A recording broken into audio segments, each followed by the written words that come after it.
Heather McDonald has got the juiciest scoop.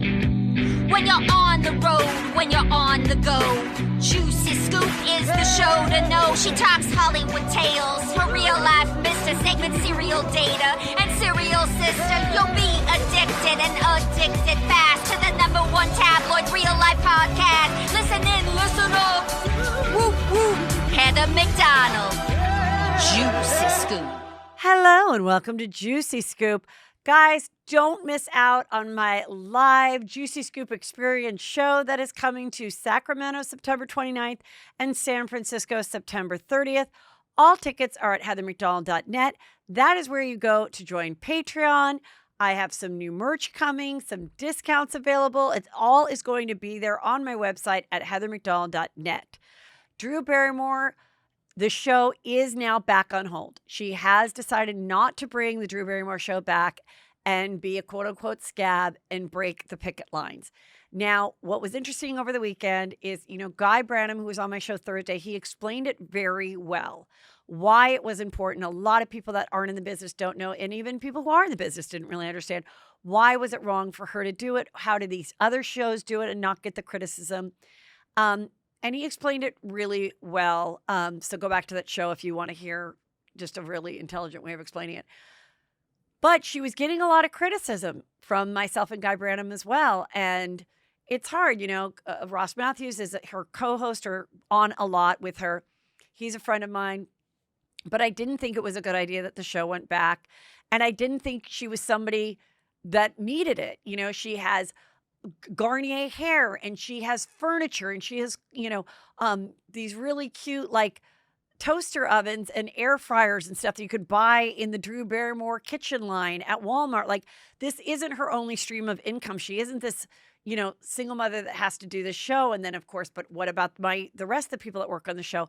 But it's about the bigger picture. The bigger picture will be good if we can just hold off, get this strike resolved, and everybody can go back to work. And it wasn't looking good for her. But then she went and did that not apology video over the weekend, in which she then pulled. Not a lot of makeup. She found a part of her house that looked very subtle, much like Ashton and Mila did. They did against a wood, like a plain wood wall when they talked about their thing, which I'm going to get to in a second. So you always pick kind of a sad background. Don't have a lot of makeup. But she had probably read so many comments and was just like, no, I'm going to double down and say why I'm doing this. And she's like, and I've been through a lot. I've been through ups and downs. And this will just be another one of those times. I haven't had an easy life. And it wasn't a great speech. It wasn't like she was really explaining why she was doing it. She was trying to say, I'm getting all this shit and it sucks. But she's like, but I've never, ever intended to hurt anyone. I don't think anybody really goes, you know what? I think this is going to hurt a lot of people and I'm pretty thrilled about it. I mean, most of the times when you hurt somebody, it really wasn't your intention, especially when it's something like this in entertainment. So the comments were awful. They're like, Drew, stop. This is wrong. You're not making it any better. And she kept saying, this is not a PR team. I don't have a bunch of people. So I don't know. Maybe she really just did this in her kitchen by herself with no help. And that's why it wasn't great. She took it down within, a couple hours. And then yesterday announced, no, I heard the backlash. I am not going to go forward with the show, which is the right thing to do. So, listen, I've been hit with a lot of criticism and you want to defend yourself and you want to explain yourself and you're like, I'm just going to do a video. But the times that I've thought about doing it, thank God I didn't post it because I'm smart enough to realize how things can be picked apart. And also during what I was going through the last couple of weeks, I did do one where I was like, this isn't true. And let me explain this, this, and this. And I did it. And I had this hat on because I had no makeup on. And I had this hat on and these glasses. And thank God I recorded it and just held it for a second. And then I imagined all the funny creators that I probably, that I follow and that I'd probably see mocking the apology video, wearing a similar hat and being like, woohoo, and saying, oh, now she's, spiraling. Now she's losing it. So it's interesting because I think a couple years ago, the way to do it was to immediately get out that apology video with just very minimal makeup, like maybe like a tinted moisturizer and like a gray t-shirt. And now I feel like people are able to see that too. And that can be a mistake as well, which I'm going to get into. So good for her.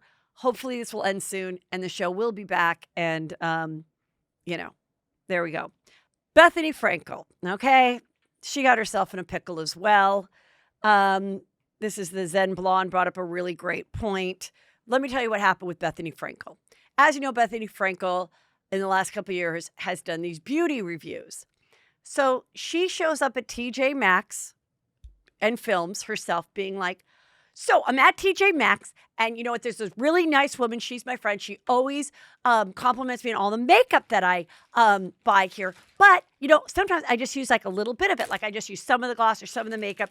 And then I'm like, you know what? I really don't want this color. I really don't want this color. But this color might work on someone with, different skin color than mine or whatever. And they probably can't afford it because, they just, they work at TJ Maxx. I don't know. So what I do is I go and I get a big bag like this. And then I go to my friend who works here at TJ Maxx and she's got the camera and she's walking through and she's like, hi, there's my friend.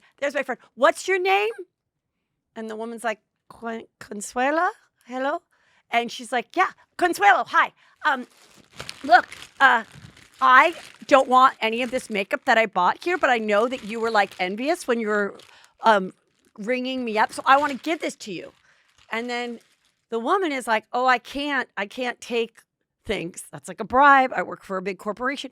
And she's like, what? No, you should be able to take it. You should be able to take it. I will talk to them. I'm Bethenny Frankel. I'm the #1 housewife that ever lived.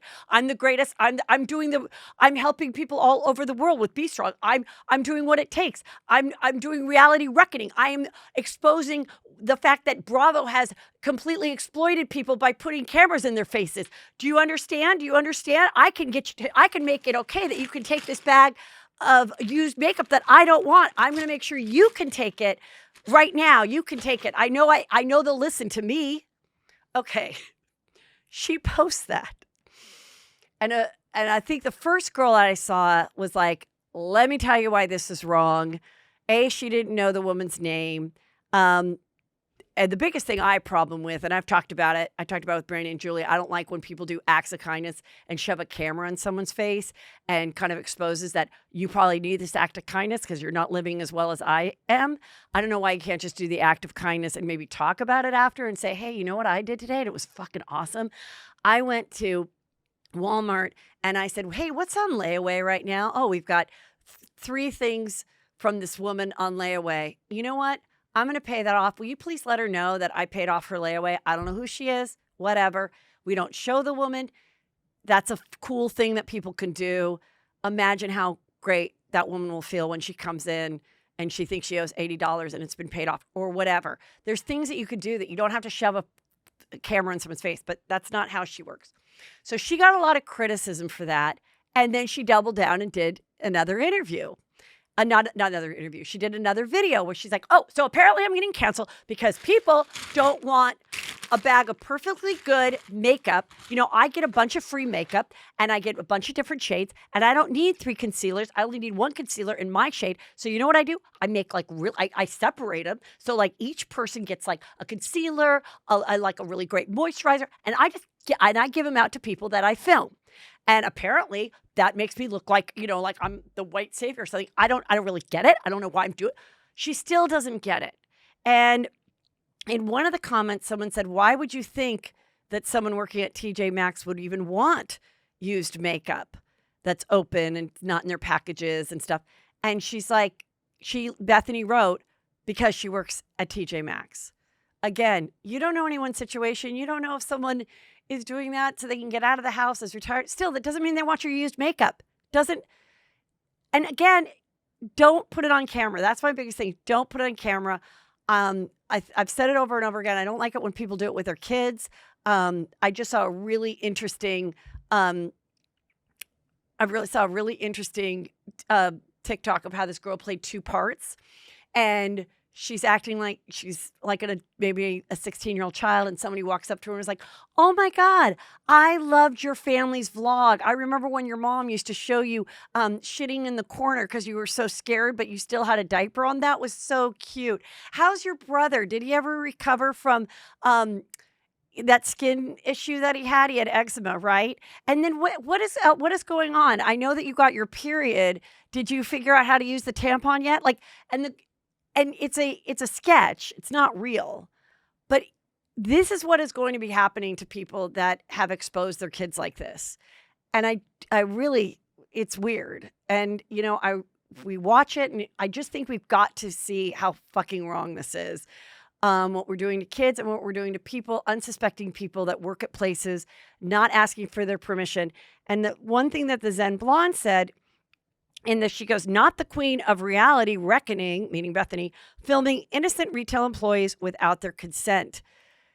The hypocrisy of her trying to do this movement of reality reckoning, saying, "My God, look at how these people have been abused by Bravo." These people sign up for the reality show. They've seen the reality show. They sign contracts. They can have lawyers look at contracts. Yes. Do they sometimes look like an asshole when they drink and dance, to dance to the Tres Amigas or whatever, or get mad at somebody or slip and fall? Yeah, that happens. But they're not just working their retail job and you then show them on to your 1.5 billion followers. So, and you still don't get it. So this makeup, I'm not giving to anyone. It's in this bag because it is stuff I don't like. But then I think, well, I might want it. So it's in another drawer. But it's like, imagine just like, hi, just like a dirty makeup brush. Like, it is insane. So not a great day for her. Let's talk about Sister Wives. Okay, so I've been watching it. I love it. This is about Cody and his 4 wives. And I just want to talk about a couple things. Mary is hopefully now leaving too. Right now, he's stuck with just Robin, or Robin's stuck with just him. But one of the things that's crazy is how awful, I've said before, they've been on the show for 17 years. And Janelle, wife number 2, is now living in a really tiny average apartment that's jam-packed with stuff. And Christine, who also left, what's nice is they have a really nice friendship and all their kids get along. And they're kind of like, they're like breaking off to their own like family, which is really nice. But anyway, they're talking there, and Janelle is just saying like, financially I got fucked because they took all the money and Robin bought a house. So now Robin, who's the only legal wife, owns the house with Cody, and Janelle is renting and I guess just living off of the money she gets from Sister Wives. And who knows how much longer that's going to go on, though I hope it never ends, because once they're really not a family, even though we suspected they were unhappy all this time, now we're, what are we going to be watching? What's interesting is they talk about when we went public, that their family was so much better when the kids were all little and they all raised the kids together because it takes a village. I think they really liked having the extra help of all the other moms and doing these things together and the kids all playing and bonding together. And that was all before they went on camera on TLC, and how since then, the cracks in the relationship and just growing up and people moving on and him just spending so much more time with Robin. And Robin's like, look, I guess he spent more time at my house, and then he's like, yeah, I spent more time at Robin's house because she had an office for me and she had a place for me to park my car in the garage, and the other girls didn't really make room for him.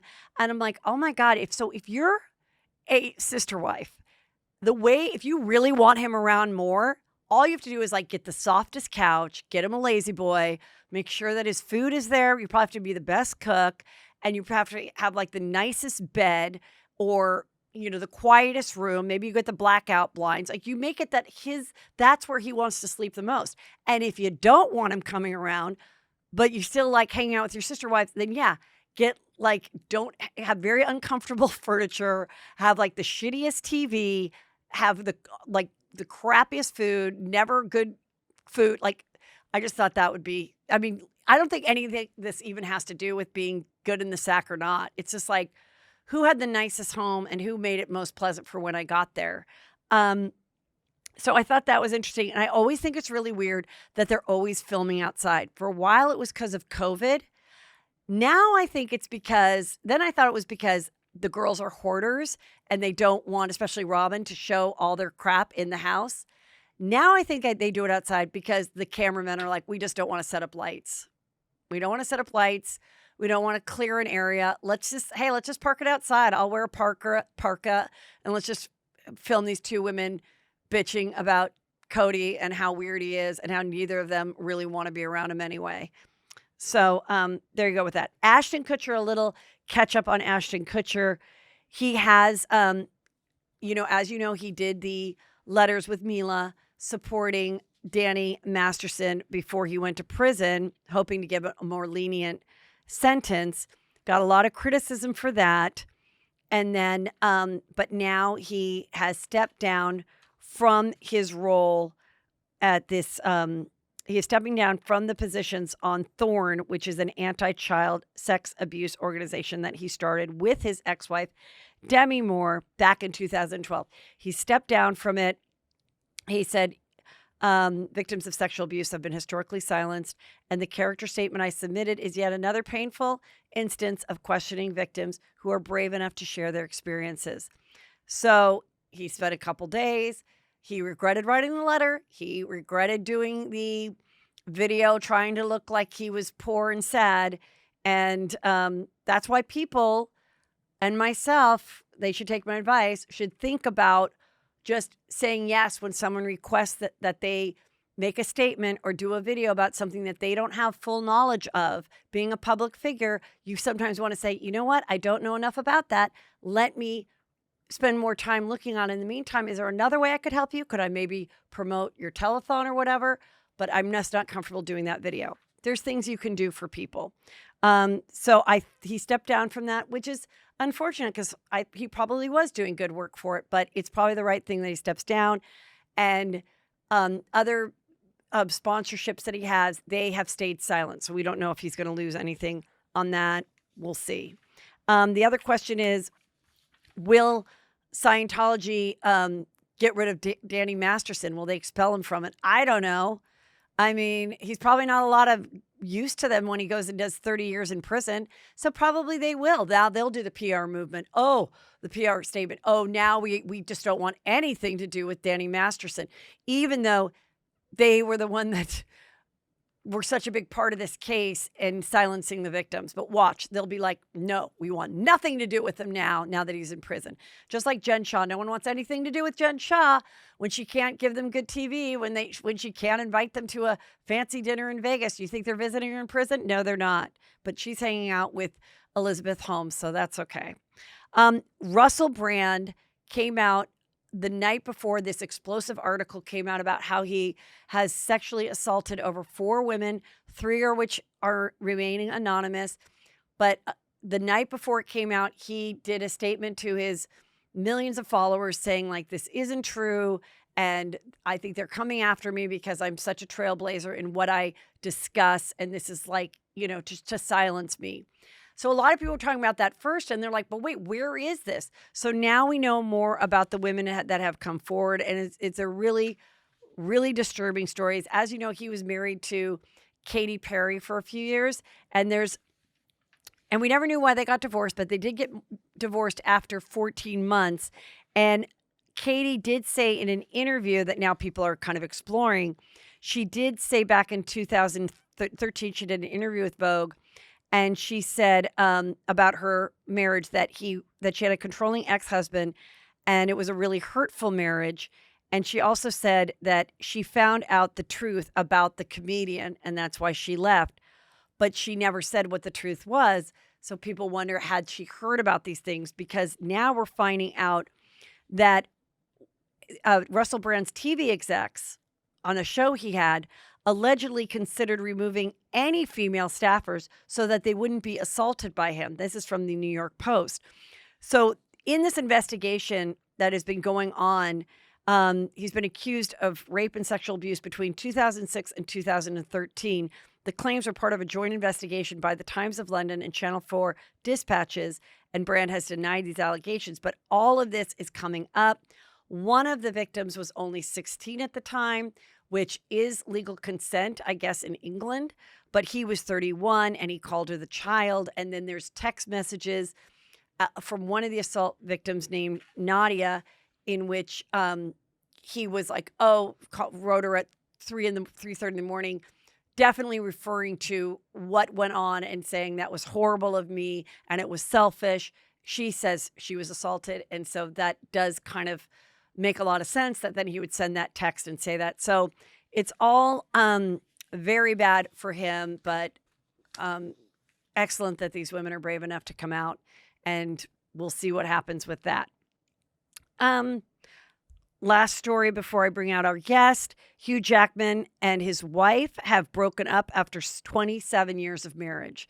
People are always very surprised when a couple that's been married that long get divorced, but it happens. Kyle and Mauricio are somewhat, I guess, are separated. We talk more about that in the interview, but you know, whether it's 7 years or 27 years, people live long, and sometimes they don't want to live with you. All right, now you guys, for my very fun interview, we get into it. Lots of fun gossip with Zack Peter. I have a fun guest who's very knowledgeable in the housewife and pop culture world. Please welcome, for the first time, Zack Peter from No Filter with Zack Peter. Hello, good to see you again. Good to see you, Heather. Thank you for having me. And you reminded me of how we originally met so long ago. Yeah, I used to work for Jenny McCarthy's foundation, helping kids with autism. You obviously did a lot of different fundraising events for us.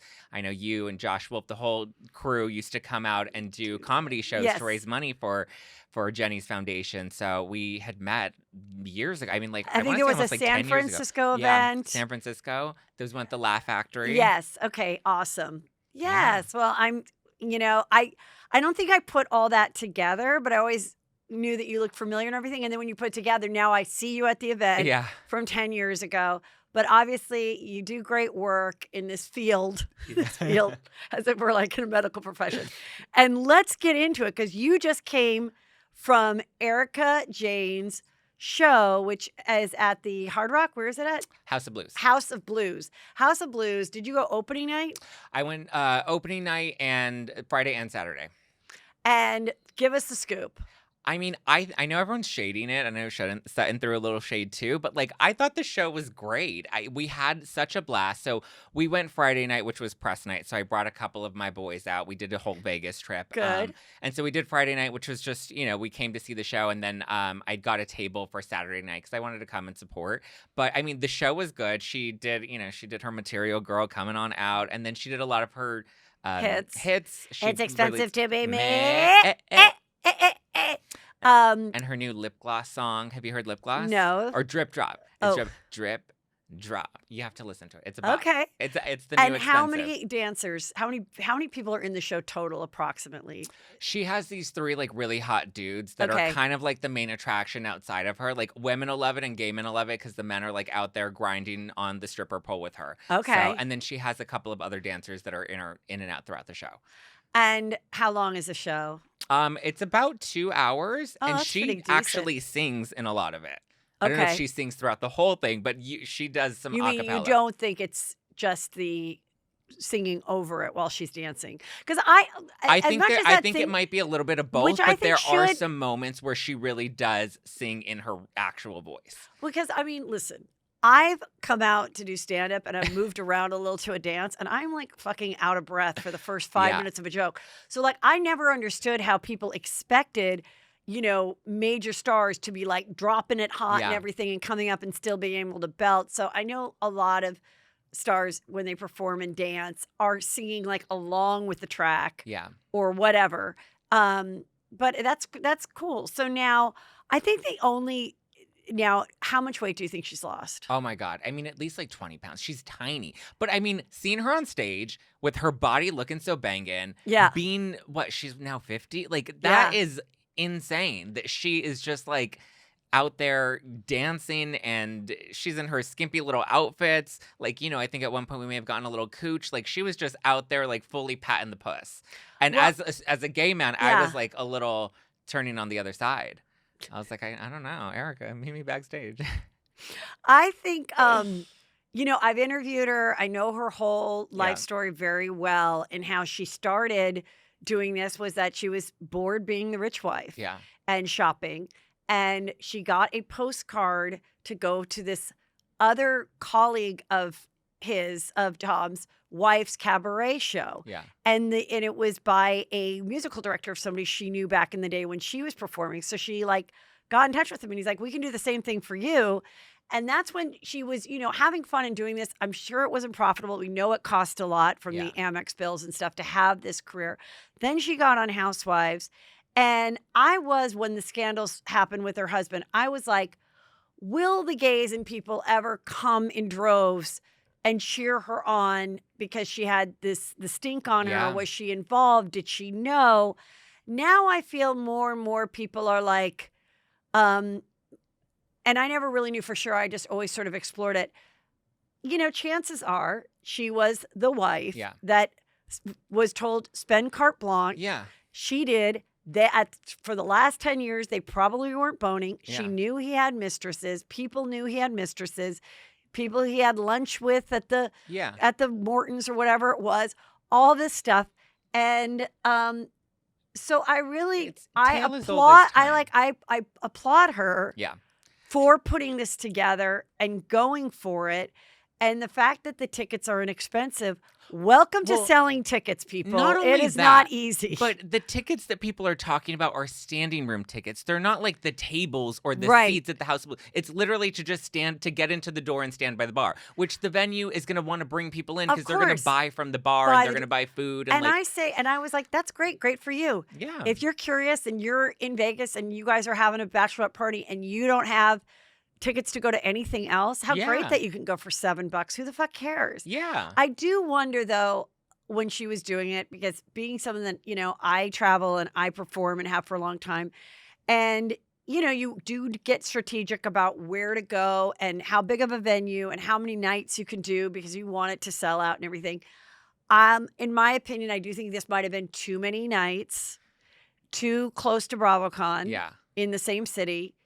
And also, I think it also goes to show that as big as we think the BravoCon world is, nobody is going to see Erika Jayne that isn't familiar with Real Housewives of Beverly Hills. Like, no one's sitting in their hotel room looking at one of those magazines and being like, oh, there's a tiger show, or oh, let's see, you know, this magician just because we feel like seeing a magician, or Barry Manilow or whatever.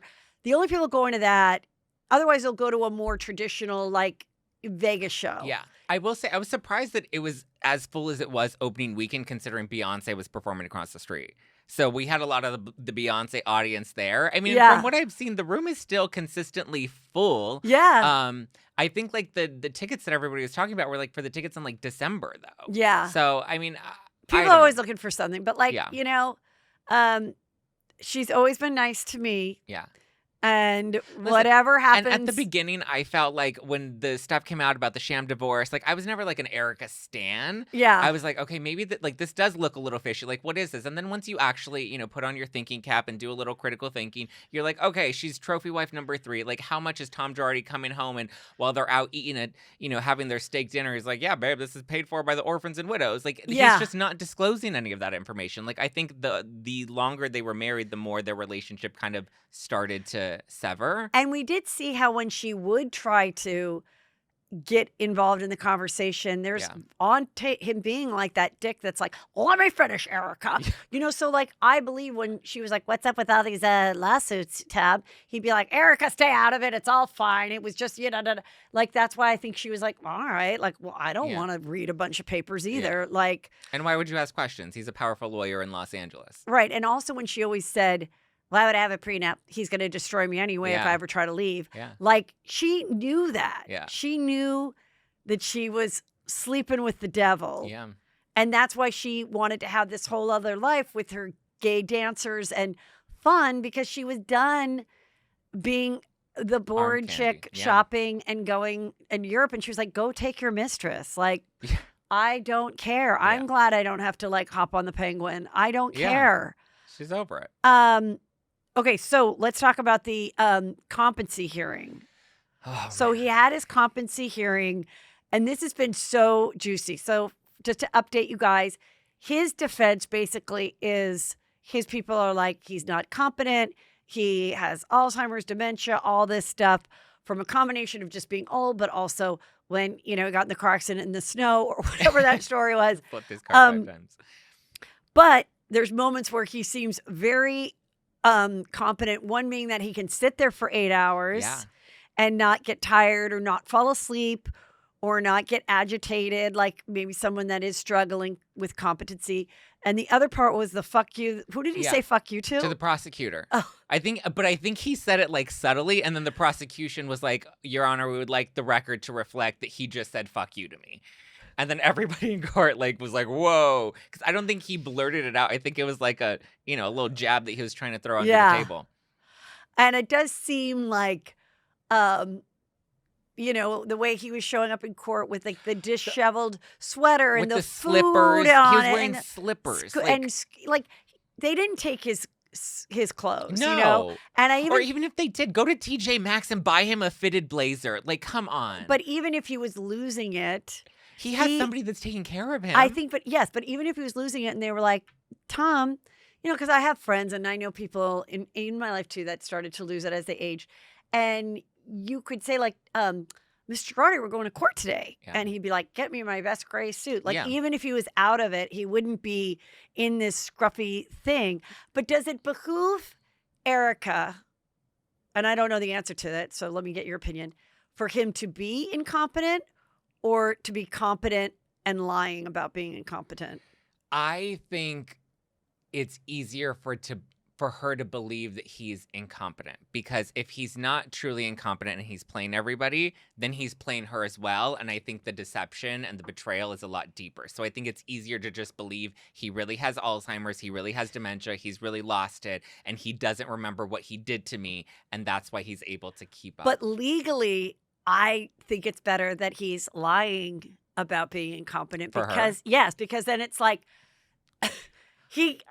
no one should believe Yeah. anything he said Yeah. at all, including myself. Yeah. I was just another thing that he collected. Yeah. And I was just another thing to make himself look good. Yeah.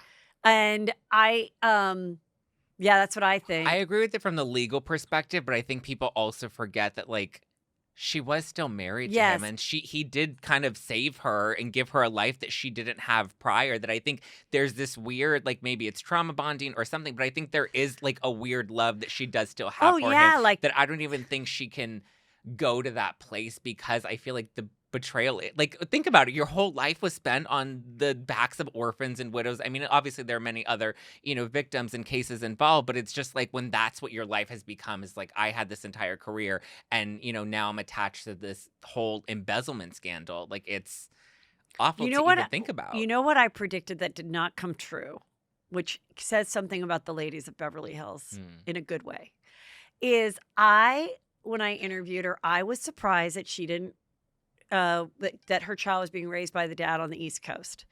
Now, the proof is in the pudding. They have a wonderful relationship today. Right.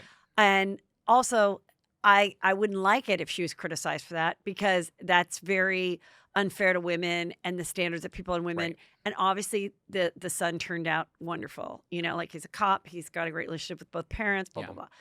But I was always like, as awful as Housewives can be, if she, before this, was going to get her bad, cut, edit, I thought for sure there'd be a moment, maybe if, who it would have come from, is if she'd crossed Lisa Rinna, but her and Lisa Rinna were always close. But if she would have crossed Lisa Rinna, I believe that's something Lisa Rinna would have dropped subtly. Like, oh, well, when you aren't raising your kids, or something like that. But I'm glad that they never did. Yeah. And I think what happened was she did get with Tom Girardi, and she was a good enough mother to know that, like, the dad, he's doing great there, but we also have the money that I can visit him as much as I want. He can come out here as much as he wants. Tom was, and I think Tom was also like, hey, I'm not going to Little League games. Yeah. I'm not going to play daddy Yeah. to your kid. But like, he can go to the best schools, But whatever. here's the Amex. Yeah, but Do that what was you one need to thing do. like that she has sort of kept private, which she should. Why not? Who cares? Yeah. Yeah. Yeah, I think she wants to protect her son as much as possible, Yeah. which I understand. I also don't think he cares to be involved in it. Like he's a Yes. he's like, my mom can go pat the puss. Like I'm good. I'll be proud Yeah, of he's her like from over 30 here. by now. Yeah. Okay, Dancing with the Stars. Speaking of Pat the Puss. So we know we have Mauricio. Mhm. Did you see he has new teeth? Yes. He's another one new bites. teeth, new Another one abs. bites Yep. the dust. No pun intended. Mm. Looking trim and everything, feeling thirsty. Yeah, I'm And sure the now- mistress is happy. According what? I said I'm sure his mistress is happy. Tell him what do you know about all the rumors and what have you heard about the years of him? I've heard things of all persuasion, Yeah. and all types along the spectrum of sexuality, enjoying Mr. Mauricio. Listen, I think he's, a very But primal all man. rumored. Yes. Very primal man and that loves what primal men love, and he indulges in whatever floats the boat for the night.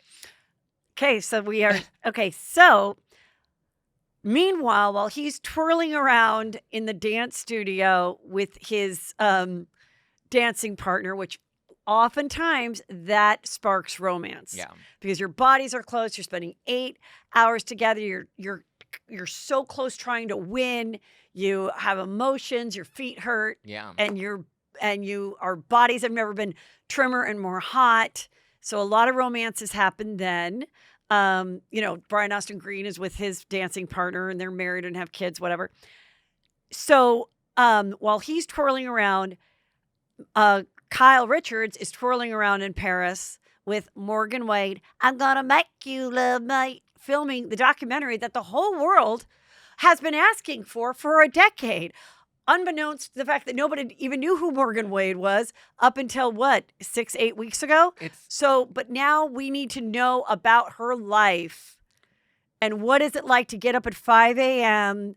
and catch a flight to Paris and work on your music and get a new tattoo.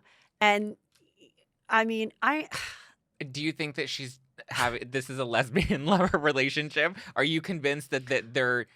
I have gone back and forth so many times. Yeah. I have thought yes. Then I thought she was dropping crumbs with the photos, being that she's an experienced person. Kyle, she learned from her niece. She knows what she's doing knowing that the fans would be like, who is this girl? Putting her on the lap and all that. Yeah, making big Catholic crowd. And I kind of was like, eh. Then when they broke up, I was like, maybe they are scissoring. Then when they were like, no, we're not really broken up, I was like, okay, this was for PR. Then I did project a long time ago. I'm like, I think she has a stake in this girl's music. Yeah. And, she tried to be a producer before with The American Woman. And unfortunately, that didn't work, though. I know a lot of people really liked the show, but it didn't last. I mean, well, if American Woman didn't last, Morgan Wade's not going to save her producing career. And I just think, just like everybody else, that all of a sudden has watched way too many documentaries since COVID. She was like, now I want to be that girl with a baseball hat and the documentarian. And I think she has such an interesting story, and it's going to involve, I think there was a cancer situation. Like, there's lots of things that they bond together.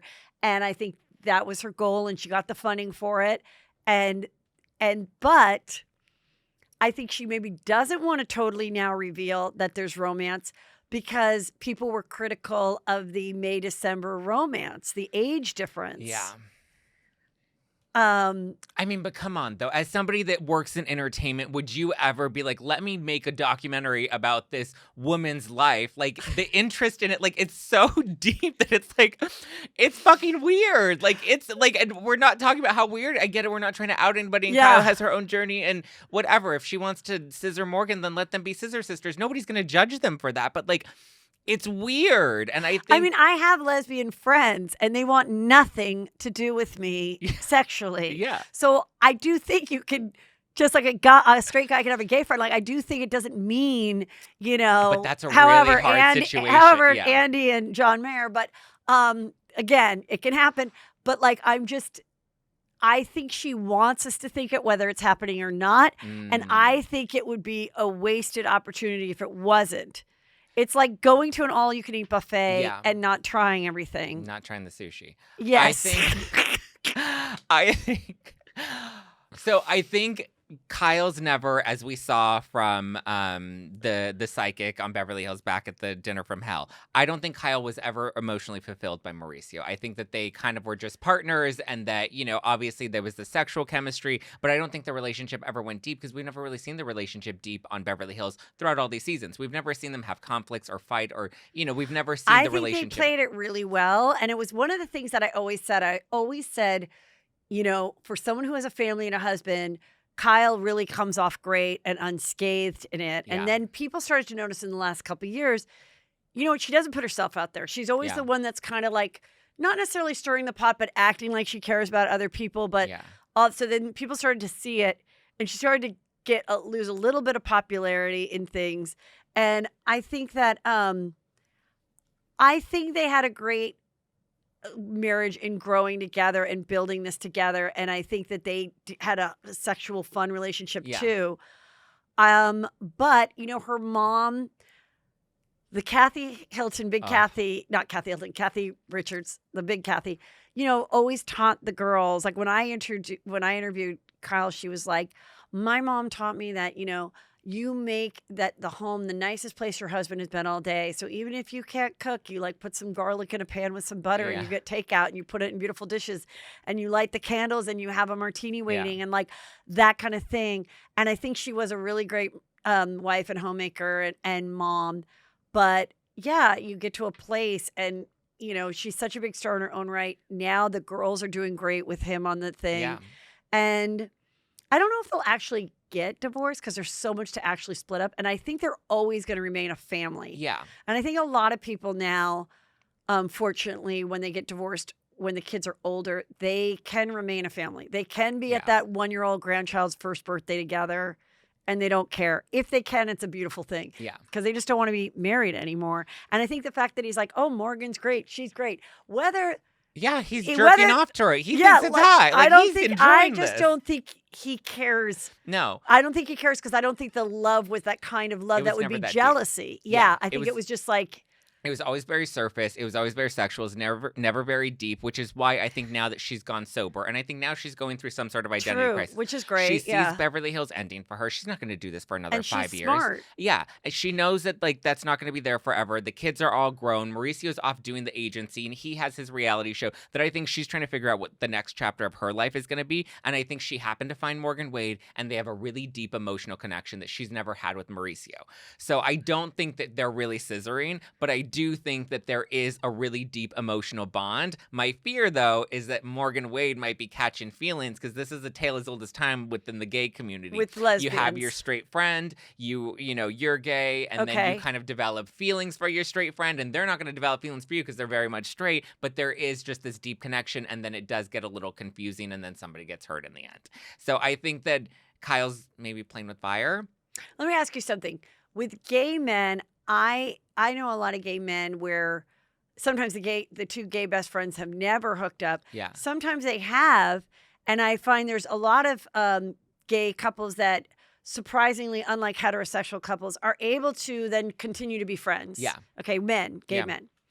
Now, lesbians, we hear that, it's the joke of they meet, the next date is the U-Haul, and then when they break up, you really are dealing with two women and the emotions are double. Yeah. And the emotions for men are then double less emotion. Yeah. You know what I mean? Yeah. So why you really can't compare lesbians, gays, or hetero relationships. In general, you can't compare some things you can't compare.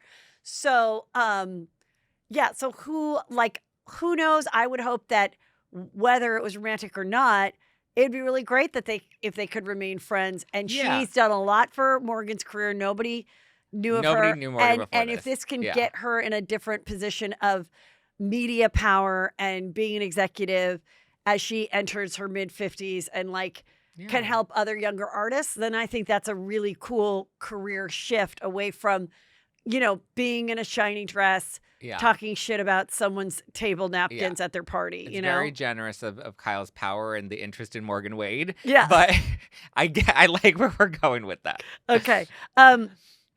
Raquel is now officially Rachel, according to her Instagram. This is, from Scandival, from Vanderpump Rules.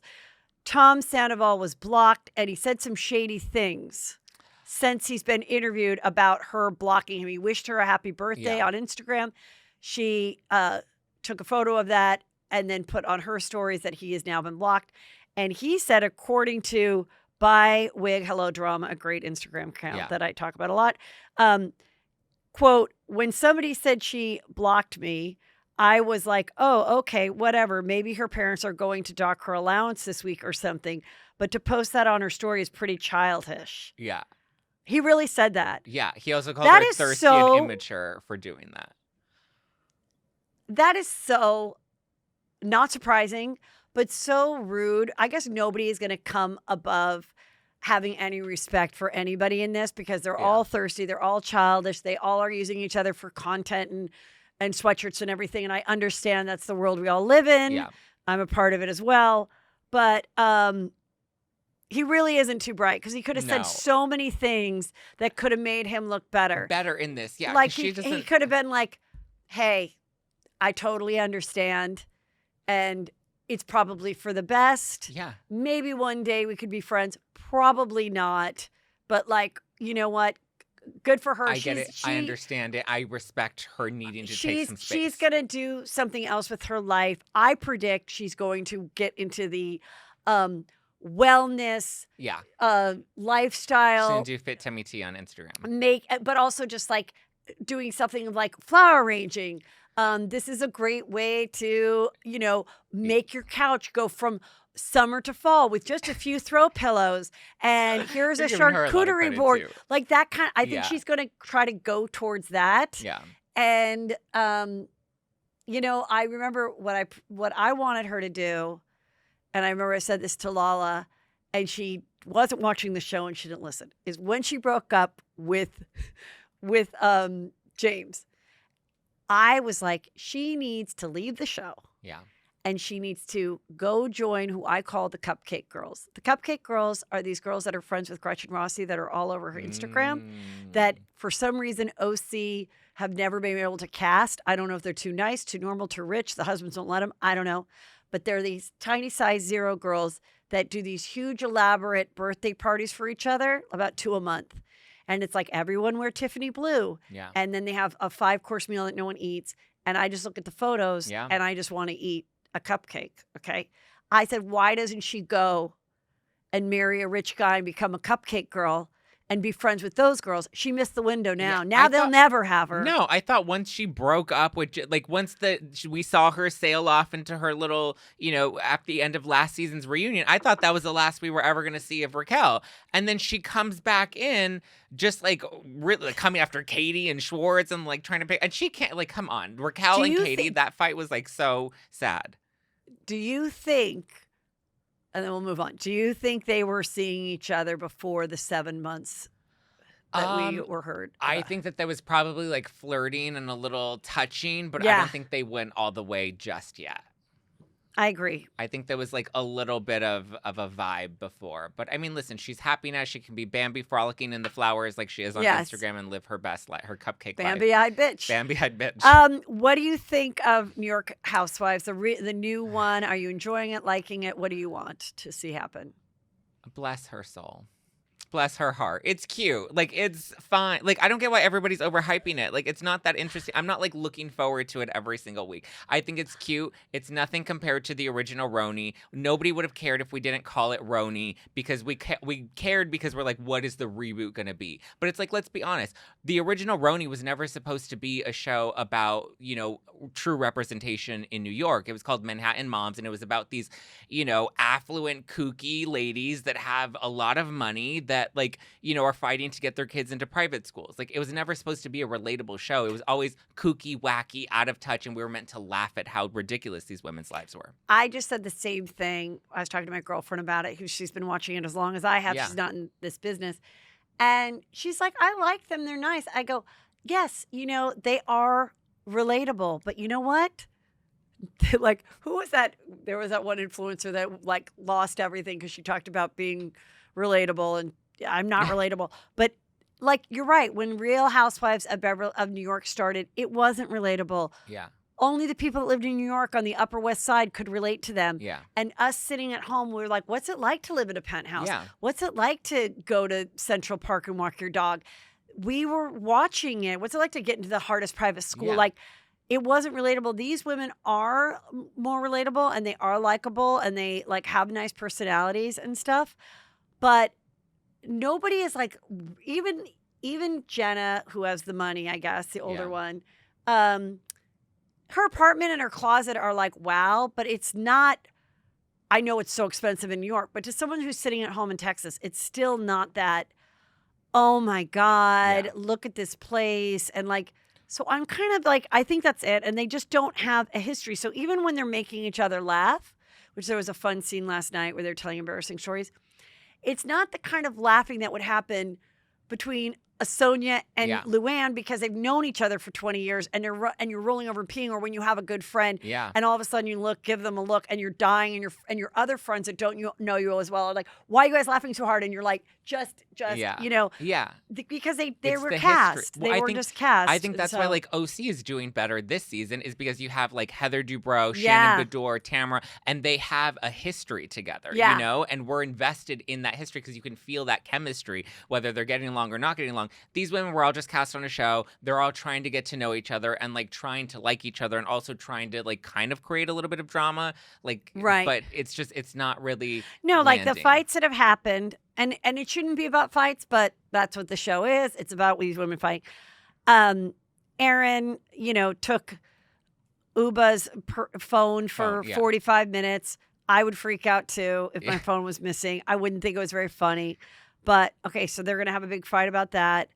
But like, what are they gonna talk about at the reunion? There's nothing. There's nothing. Cheese and phones and that Brynn try to hit on Abe. Like, come on. Once you actually once Aaron watches that scene, there's I no actually way she think can still that I think the biggest thing that you could take from this entire season is when Brynn said, "Pretend to choke on a penis when you're giving a blowjob, because that'll make the guy feel good. Like my dick was so big." Yeah, that's the trick, though. And I didn't know it, and I thought that was a great tip. Yeah, I mean, it can be 5 inches, and be like, and then he's gonna be like, "Oh my!" I'm gonna be like, "Oh, it's so big." I think if there's anything you could take away from this season, that's it. That's about it. It wasn't how to make a wreath. No, that looked hideous. No, it wasn't about and Jenna's thing. I do appreciate her honesty of like, I'm on this show because I have a million other businesses that I need to sell, because I'm never going to work at J. Crew again. Yeah, that's why every time she gives them gifts, they're all with her monogram on it and her logo. And, but I mean, I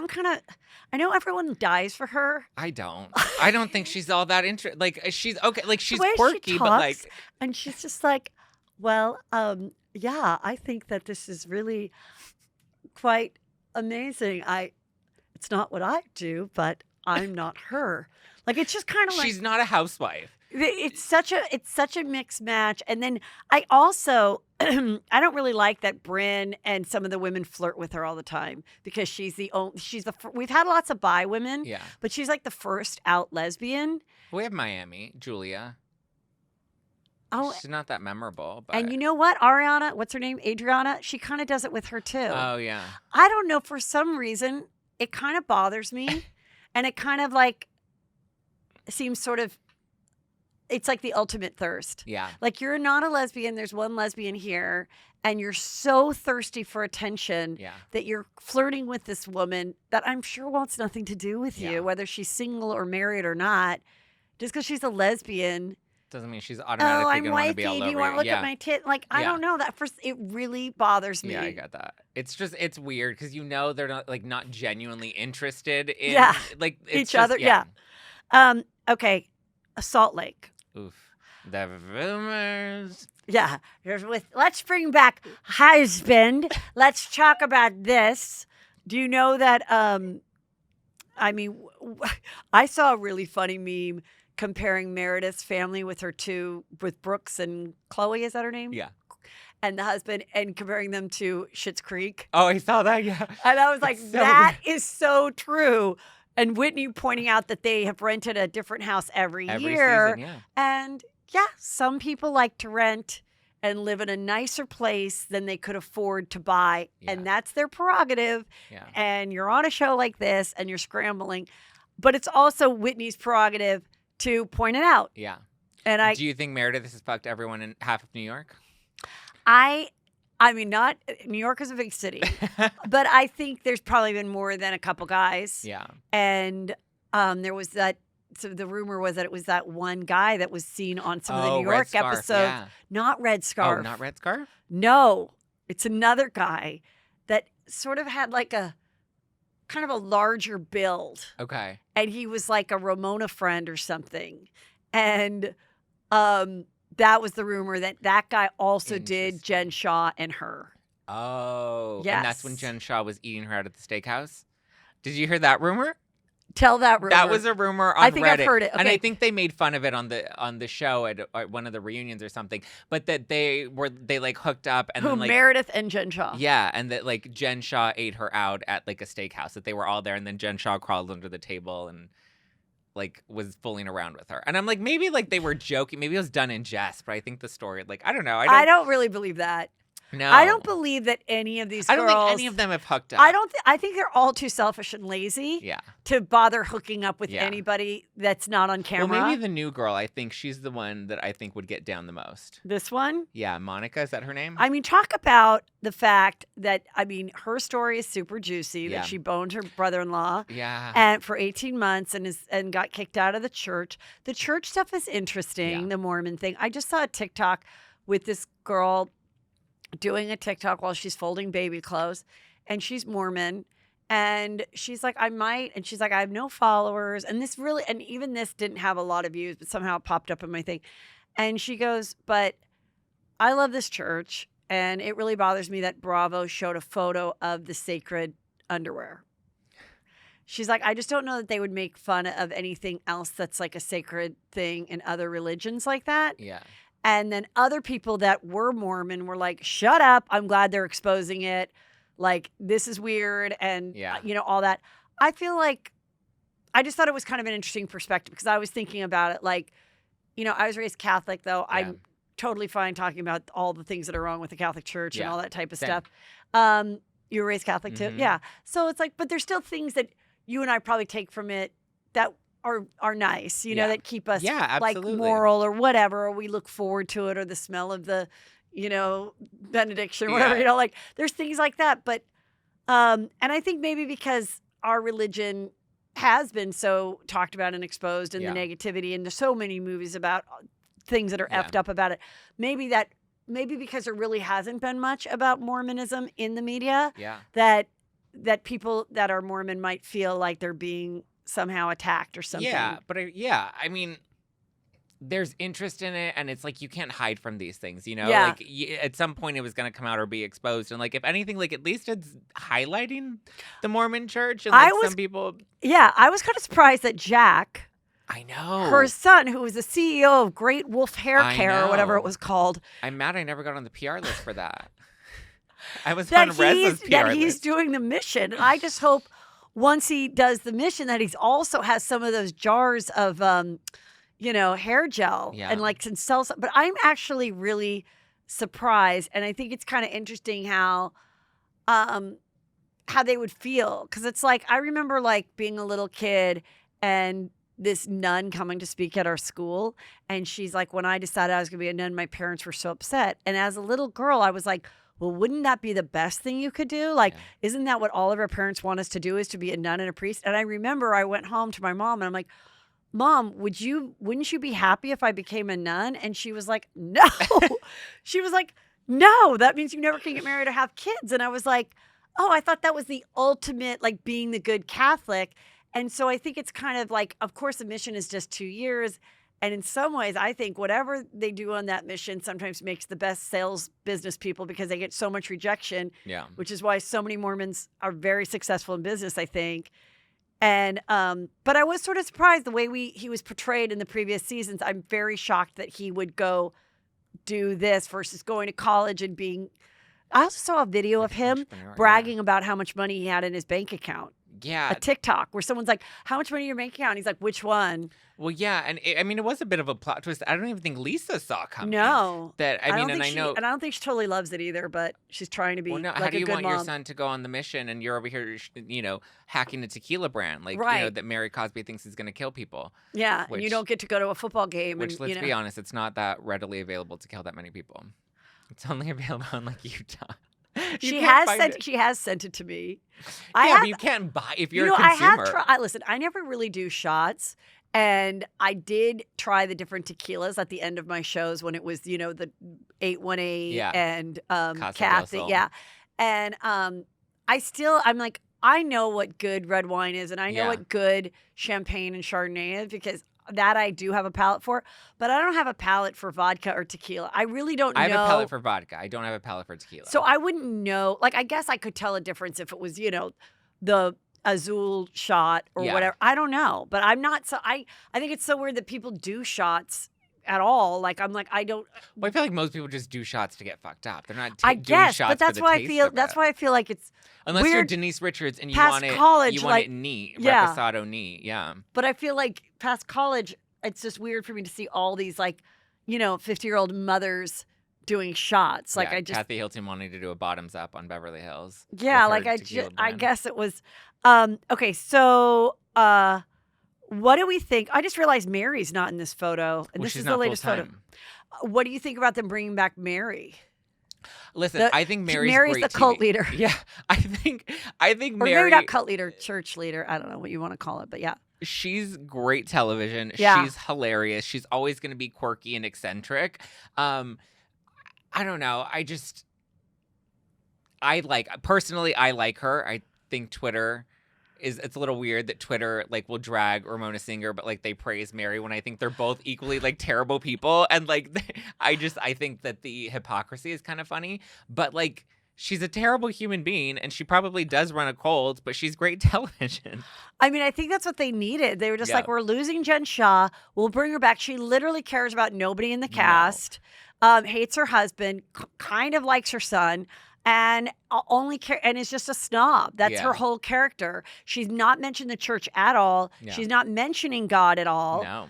She's the least religious church leader I've ever seen. And but yeah, with her eyes and her weirdness, I would have brought her back too. Who cares? She is ruthless and toothless. She's vile to these women. The text messages that she sends to Lisa Barlow or the way she talks to Whitney, calling Heather inbred. It's just she has no loyalty to anybody. She's hardcore. But I think it's fun to watch. And now let's finish with OC. What do you think should happen? I guess we have about a couple episodes left before. I know they shot the reunion. I have said I think Heather does need to go to Beverly Hills or go away. I think she doesn't that would kill fit. OC. I don't know if they just get more kind of sorry to say it, kind of tacky women. Nobody lives near the sea. No one's really wealthy. But they're kind of fun and messy. So just stick with messy, tacky people that don't know how to dress because their confessional looks are the worst confessional looks I've seen of any franchise. Or we do a younger version type of thing. Or what do you think we should do? I've given my opinion. You say what you should do. If you were hired as an executive I like this cast. I would give it another go, especially now with, the DUI. I want to see Shannon and Gina's dynamic continue to unfold. I mean, without Heather, I feel like the show would really sink into the gutter. Do you think when the news came out about the DUI, do you think the executives at Bravo turned up the music and did a dance, being that no one was hurt? Yeah. Okay. She didn't hurt anybody. She wasn't hurt. Do you think they did a dance or only the people at Shed Media or whoever does this show? Who does this show? Whatever. Or maybe just the production company did a dance. Who did a dance? I think the production company did a dance because they think this is gonna like give it a little more, like give the show Whole some nother legs. thing. Yeah. Is she going to go sober? Is she going to not go sober? Is she going to try to defend it? Are they going to be bringing it up all the time? Yeah. Like, what is it going to be? Especially since she had a really rough season this past season, that like this is gonna continue to. This is like when Luann. Remember when Luann got arrested and then she came out with Cabaret? I mean, Shannon now has a whole variety of options. She could do cabaret-esque. She could do cabaret. Like she has options now. She could do stand-up. Speaking of which, I'm sure you've seen Countess Luann's shows. No, I haven't been to the Countess. How Luann have show. you not been? I know. Okay, because I was going to ask you to compare the two shows, though I think they're very different. Erika and hers. I feel like Luann's is more of like a variety show. It is, but it's the same vibe of just like Yeah. having fun with your friends and getting drunk and whatever. But hers is more like, I feel like Erika, is more serious about the fact that because Yeah. she did it before, and then Countess did it since, but she still is serious about it. But I think she thinks it's more serious than it actually is. Yes. Like Luann thinks that like she's a cabaret star, and it's like Yeah. people are showing up because they watched you on Housewives. yes, and I mean, but she loves it, and she, Yeah. and she does try hard. Yeah. So I think it's all good. Tell everybody where they can find more of you. Yeah, I host a podcast called No Filter with Zack Peter. It airs Mondays, Wednesdays, and Fridays on all podcast platforms. You can also watch it on YouTube or watch it on Spotify. I'm going to be doing a live taping of the show at the Bourbon Room, which is the last place I saw you. Awesome. November 19th. Great. So I'm going to be doing a Friendsgiving show. Oh, that's a It'll good be fun. idea. Yeah. Something fun for the holidays. Yes, that is awesome. And what's your Instagram? Did you say it? Yeah, my personal Instagram is just plain Zack, and the show Instagram is No Filter with Zack. Awesome. Well, thank you so much for coming out to the Valley. I hope that you can go across the street and shop at Target or do whatever you have to do here. Is there a Lamps Plus nearby?